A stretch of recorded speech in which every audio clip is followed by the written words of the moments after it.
If you're selling your home in Garland, you might think the negotiation happens when you receive an offer. But that's really only the beginning. There are usually three major points where negotiations can happen during a home sale. When you receive the initial offer, after the buyer has their inspection, and sometimes later if there's a financing or appraisal issue. And knowing that ahead of time can help you make better decisions without feeling like every new request is a surprise. I'm Ginger McCallum, a realtor serving Garland, Texas, and the surrounding DFW communities. And let's walk through what sellers should know. The highest offer isn't always the best offer. When I receive an offer from one of my sellers, I never look at just the purchase price. I look at the entire offer. That includes the earnest money, the option period the buyer is requesting, whether they're asking for seller concessions, their proposed closing date, and what type of financing they're using. If they're financing the purchase, I also want to see their approval or pre-approval documentation. If it's a cash offer, I want to see proof of funds. Because an offer can have a really attractive price at the top and still have other terms that may not work particularly well for the seller. And the closing date can be especially important. Maybe you need additional time before you move. Or maybe you've already moved and would really prefer an earlier closing.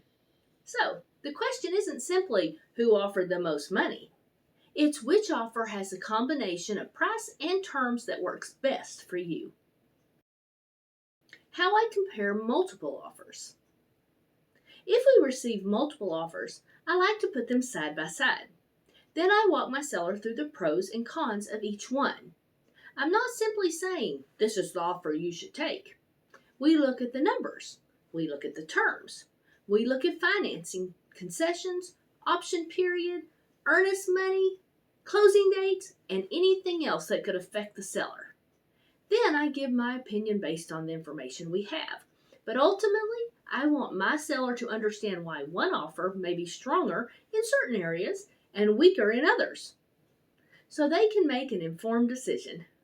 That's a very different approach from simply picking whichever buyer wrote down the biggest number. Negotiation doesn't end when you sign the contract. Once you accept an offer, you might think, great, negotiations are over. Not necessarily. The next negotiation can happen during the buyer's option period after they have the home inspected. And this is actually something I start preparing my sellers for before we ever put the house on the market. I walk through the home with the seller and look for potential issues that we may want to address ahead of time. If we identify something that needs repair and the seller has the budget, maybe it makes sense to take care of it before listing. The goal is to reduce surprises later. We also talk ahead of time about the seller's comfort level. If repair requests come in, how much are you comfortable spending? What kinds of repairs would you consider? And at what point would a request become more than you're comfortable agreeing to? That way, when an inspection request arrives, we're not having that conversation for the first time while a deadline is ticking away. You don't have to automatically agree to every repair request. One thing sellers should understand is that an inspection report doesn't automatically become your repair list. A buyer may ask for certain things to be repaired or addressed, but that becomes another decision point. We look at what they're requesting. How significant is the issue? What would it cost to address? And how does it affect the transaction? And does agreeing to the request make sense based on your goals? Sometimes the answer may be yes. Sometimes we may agree to some items and push back on others. The important thing is that we evaluate the request instead of automatically reacting to it. What about appraisals? There can also be another negotiation point later if the buyer is financing the purchase and the appraisal comes in below the contract price. I haven't personally had one of my listings encounter a low appraisal yet, so I'm not going to pretend I have some dramatic low appraisal story to tell you. Instead, my focus is on trying to reduce the likelihood of surprises before we get there.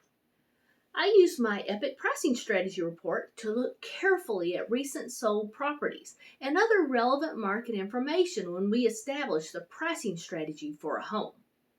And when I know the appraiser's coming, I make relevant information about the home and our pricing strategy available and let the appraiser know I'm available if they have questions.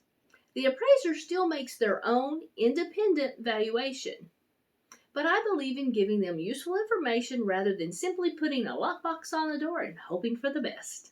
If an appraisal does come in low, then we look at the appraisal, the contract, the buyer's financing, and the options available before deciding what happens next. The big takeaway for sellers. If you're thinking about selling your Garland home, remember this. Negotiation doesn't start and stop with the purchase price. It can happen when you receive the offer. It can happen after the inspection. And it can potentially happen again during financing or appraisal. That's why I like to prepare sellers for these conversations before they're actually happening. It's part of my seller readiness and control framework. We talk about your priorities, your timing, the condition of the home, potential repairs, pricing, and what matters most to you before we're making decisions under a deadline. Because the goal isn't to win every negotiation. The goal is to understand your options and make informed decisions that support what you're trying to accomplish. If you're considering selling your home in Garland, Texas, or one of the surrounding DFW communities, I'm Ginger McCallum. I'd be happy to help you understand what selling could look like for your particular home before you make any big decisions. You can find more seller resources at gingermccallumhomes.com. And if this video helped answer one of your questions, subscribe because I'm adding new Garland real estate videos every week.